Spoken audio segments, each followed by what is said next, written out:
I read Foley's book, and he talked a lot about this, about how he talked The Undertaker into throwing him off the top of this cell. So people didn't know what was going on, and when he threw him off the top of the cell, and all these guys are in the back going, oh my God, you can't throw a guy off a 20-foot cell onto a table. And so Foley comes running out. Foley should have been beating the hell out of him, because Foley and he hated each other, but in reality, they were best friends.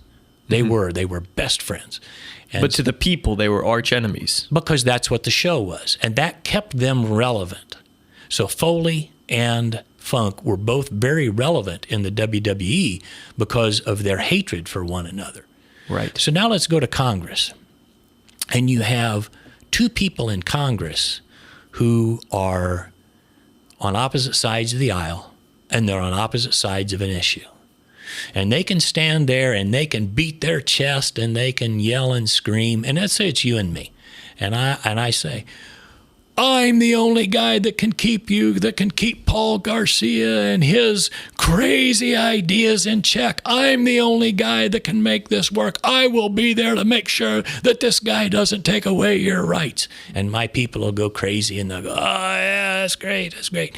And you go back to your state or your district or wherever you're from, and you go, Murphy, he will be the end of this country. He will be there. And you just yell and scream, and your people will go, all right, we got to send Paul back.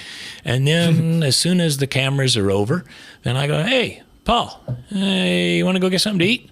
Yeah, sure. Hey, you and the wife and kids want to come down to the lake this weekend? Yeah.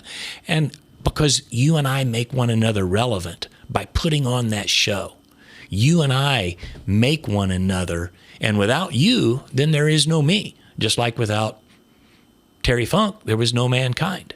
So it's that show that they're putting on for the people so that they can get reelected and stay relevant. And then the comparison even gets better when you consider the commentators in the WWE, Jim Ross going crazy. Absolutely. And everyone loving his commentary. Absolutely. And then you look at Fox News and CNN, and they're the commentators, and Absolutely. they're going crazy, and they're making these two supposed arch enemies even more relevant yet. Absolutely. And Absolutely. then you see them on the weekend golfing together. People wonder, what's that about? Well, it's a fact-finding mission. Maybe Right. you tell